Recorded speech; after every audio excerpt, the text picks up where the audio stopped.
नमस्कार।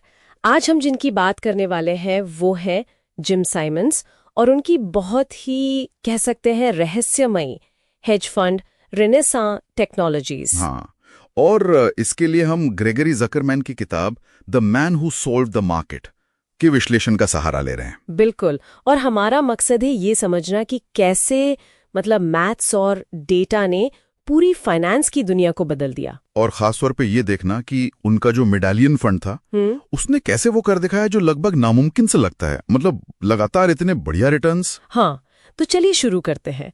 सोचिए एक ऐसा फंड जिसने दशकों तक, और ये फीस लगने से पहले की बात है, सालाना औसतन 66% रिटर्न दिया। 66%? ये तो मतलब दिमाग घुमा देता है। ये हुआ कैसे? वही तो, ये तो जैसे फाइनेंस के सारे नियम ही तोड़ दिए हो। बिल्कुल। और देखिए, सबसे मजेदार बात यहाँ ये है कि साइमंस कोई फाइनेंस बैकग्राउंड से थे ही नहीं। अच्छा। हाँ, वो तो एक विश्व स्तरीय गणितज्ञ थे, कोड ब्रेकिंग में माहिर।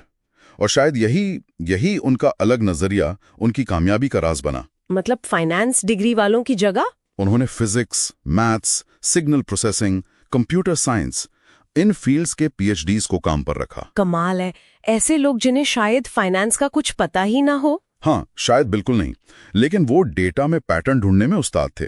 और साइमंस का मानना था कि बाजार को समझने के लिए वैज्ञानिक तरीका ज्यादा कारगर है। ये सोच तो उस वक्त फाइनेंस इंडस्ट्री के लिए बिल्कुल क्रांतिकारी रही होगी। एकदम।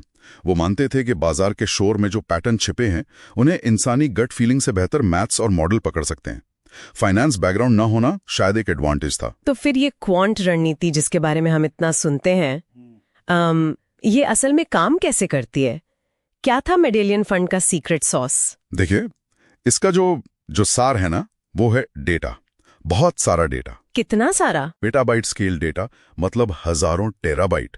इसमें सालों पुरानी कीमतें, आर्थिक इंडिकेटर्स, यहां तक कि मौसम का पैटर्न या न्यूज हेडलाइंस का सेंटिमेंट, इस तरह के अपरंपरागत डेटा सेट भी। बाप रे! और इस डेटा का करते क्या थे? लक्ष्य होता था ऐसे छोटे, बहुत छोटे, गैर यादृच्छिक पैटर्न या कहें विसंगतियां ढूंढना जिन्हें आमतौर पर इंसान देख ही नहीं सकते। क्षण भर के लिए बनने वाले पैटर्न। और इसके लिए क्या इस्तेमाल करते थे? बहुत जटिल गणितीय मॉडल और मशीन लर्निंग एल्गोरिथम। अच्छा। हाँ, और उनकी मुख्य रणनीतियों में से एक थी स्टैटिस्टिकल आर्बिट्राज। वो क्या होता है? मतलब मान लीजिए दो चीजें जो आमतौर पर एक साथ चलती हैं, अगर वो एक पल के लिए भी अलग हों तो उस छोटे से अंतर से पैसा बनाना। और दूसरा हाई फ्रीक्वेंसी ट्रेडिंग, HFT, यानी कंप्यूटर का इस्तेमाल करके मिली सेकेंड्स में हजारों ट्रेड करना ताकि वो छोटे मौके हाथ से निकल ना जाएं। और नतीजे? वो तो खैर हमने सुने ही हैं। अविश्वसनीय। फीस कटने बाद भी औसतन 39% सालाना रिटर्न। 1988 से 2018 तक। ये वाकई हैरान करने वाला है। और वो 2008 वाली बात जब S&P 500 करीब 38.5% गिरा था, मेडेलियन ने रिपोर्ट्स के मुताबिक 98.2% का प्रॉफिट कमाया। हाँ बिल्कुल, ये उनके मार्केट न्यूट्रल अप्रोच की वजह से। मार्केट न्यूट्रल मतलब वो बाजार ऊपर जाएगा या नीचे, इस पर बड़ा दाम नहीं लगाते। वो हजारों छोटी छोटी पोजीशंस लेते हैं, कुछ खरीदने की, कुछ बेचने की, और उन विसंगतियों से कमाते हैं। तो बाजार की बड़ी हलचल का उन पर सीधा असर कम होता है। लेकिन आपने कहा कि ये सफलता सबके लिए नहीं थी। नहीं, बिल्कुल नहीं। यही एक बड़ा पेच है। 1993 से मेडेलियन फंड बाहरी निवेशकों के लिए बंद है। अच्छा, सिर्फ अंदर के लोग? हाँ, सिर्फ कंपनी के कर्मचारी और कुछ चुनिंदा लोग। रेनेसा के जो दूसरे फंड बाहरी निवेशकों के लिए खुले थे, उनका प्रदर्शन मेडेलियन जैसा शानदार कभी नहीं रहा। ये जानना बहुत जरूरी है। और जाहिर है इतनी बड़ी कामयाबी के साथ कुछ विवाद भी जुड़े होंगे। हाँ, विवाद भी रहे।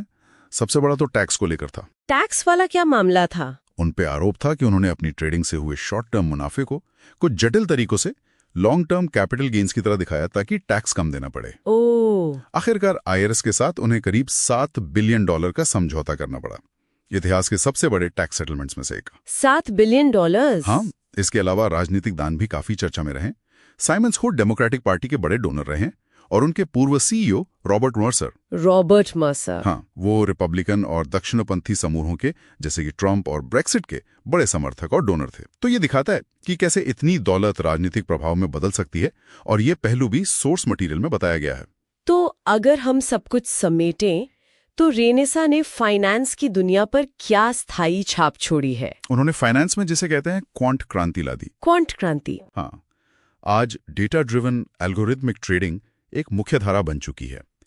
इसने पुराने तरीके जहां इंसानी सूझबूझ पर ज्यादा भरोसा था, उसे चुनौती दी है। और इसका नतीजा? बाजार अब शायद ज्यादा कुशल हो गए हैं, लेकिन ज्यादा जटिल भी। और इस खेल में बने रहने के लिए अब बहुत ज्यादा कंप्यूटिंग पावर चाहिए, विशाल डेटा चाहिए और बहुत ऊंचे दर्जे की वैज्ञानिक विशेषज्ञता चाहिए। इसने छोटे खिलाड़ियों के लिए एंट्री बैरियर काफी ऊंचा कर दिया है। तो जिम साइमंस और रेनेसा की कहानी हमें डेटा की ताकत के बारे में सिखाती है, लीक से हटकर सोचने के फायदे। बिल्कुल, और लगातार इनोवेशन की जरूरत।